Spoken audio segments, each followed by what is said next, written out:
Hey guys, Coach Jamie here, riding solo today for this week's overview. This is for the week commencing the 10th of May and it's the final week of the first phase back into the gyms. Hope everybody's been enjoying it. Hopefully we've kind of been building some strong foundations and our members are feeling good and a little bit fitter than maybe where they were 4 weeks prior to this. So in this final week, things that we're going to kind of go and roll through, we're kind of focusing on the transition to the next phase where we're looking to kind of go specific in certain areas, but again, try and still give us plenty of variance across the board.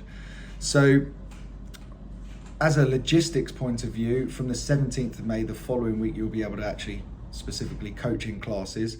So there'll be a few things that will kind of pop in the pipeline to kind of help you guys transition from the open gym style to the actual coaching style. But let's get into the detail of actually what's going on. So on the Monday, kind of our first real foray into some heavy squatting, where we may finish at roughly 90% for a set or a single. So use RPE as a guide. So if your members have been following through our squats regularly, they should be at an opportunity or a chance to be able to go heavy. If not, just keep our members kind of rolling through into something a little bit easier if they need to, keep the reps a little bit higher and dial in that practice. Okay, we've got a solid workout to finish with a little bit of a punch on those wall balls. Moving on, the highlights for Tuesday is going to be centered around the weighted gymnastics. Obviously, we've been focusing more at the top end where we're trying to build some volume. Now we want to build some kind of bottom end strength just for a session. There is an opportunity to do some weighted pull-ups and weighted push-ups.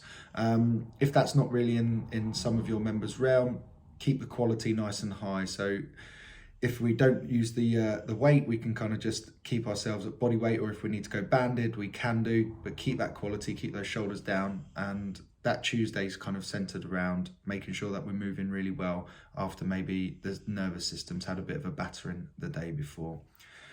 Wednesday's going to continue on the theme of some pretty good intensity with our workout. So just bear in mind, if you have your members coming in Monday, Tuesday, to kind of save something in there for a big Wednesday and then let them understand the consequences of possibly resting on that Thursday or using Thursday as an active recovery.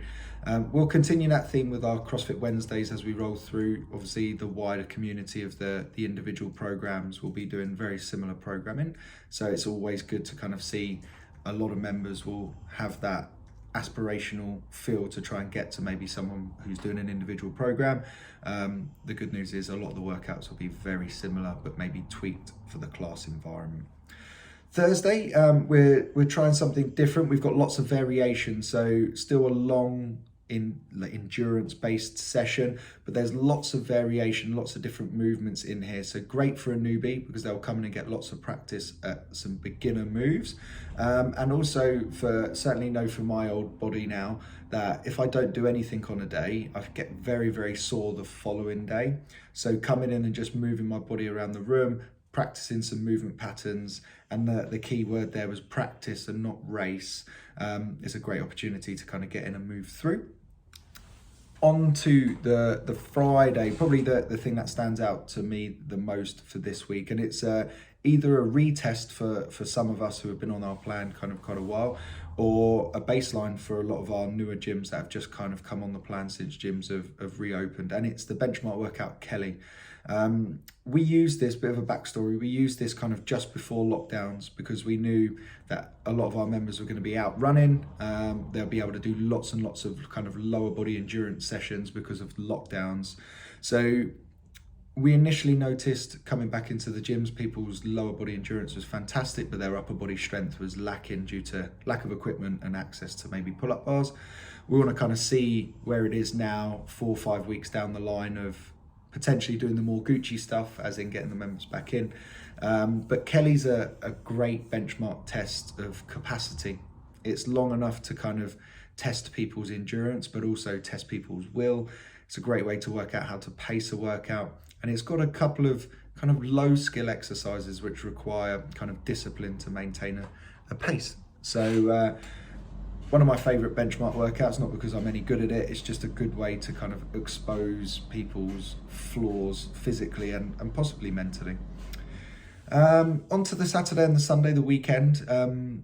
Bear in mind on our Saturday class, we've got some clean and jerks where we could go to a max out, but the focus is based around the whiteboard workout. So if we flash back a week, the Saturday, the workout was based around trying to go as heavy as we can on the clean and jerk, plenty of time.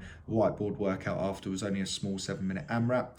Whereas this week, we've got some weightlifting, and we can still build up to a max, but the priority wants to be set with getting ourselves ready for the whiteboard workout. So leave a little bit in the tank.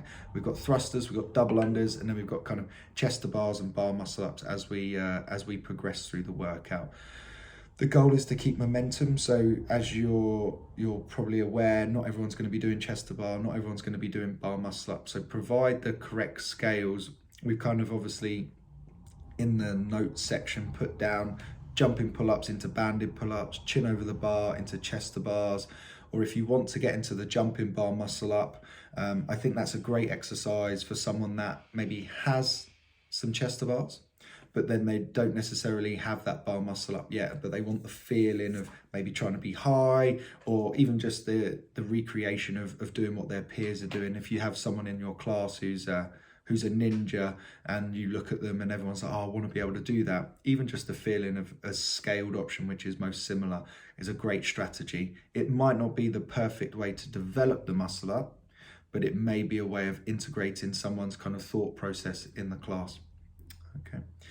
On the Sunday, we've got some bodybuilding, kind of standard drills in here, just making sure we've introduced some kind of seated Z pressing.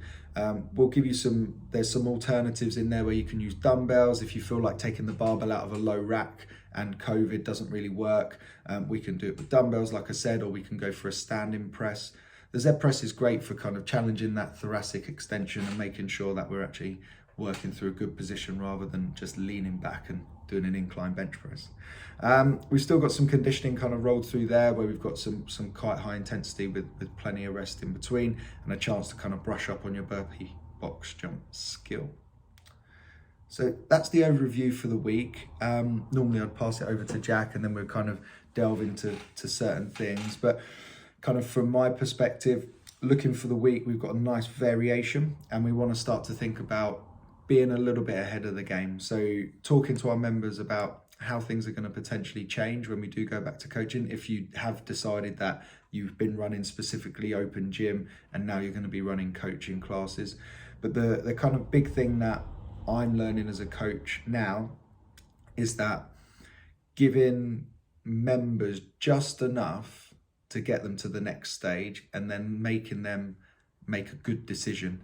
I think far too often we're either spoon feeding people or not giving them enough. It's finding that happy medium. So try and do that with your coaches this week where they're identifying the member. How much help do they need? Are the members trying to be a bit too needy? Are they just after your time? And that kind of affects your timeline. Give them some strategies, how to nip that in the bud. One strategy that works for me is if a member asks me a question and I feel like they already know the answer, I'll ask them the question back and then I'll get them to kind of go through that logic themselves. Another thing that we do at Blitz is we talk to the members about the programming in advance. So very similar to this, we give people a bit of a weekly brief so they can come prepared. One of the biggest bugbears of mine is when a member says, I come here to switch off and not think about it. You definitely have to think about it when you're overhead squatting, because otherwise you will drop the bar on your head. So come in with a thought process. They don't have to think about work, but they certainly have to think about what they're doing. Okay. If you have any questions, obviously just shoot us a line, and looking forward to the next phase after we finish this week. Have a great week, guys. Look after yourselves.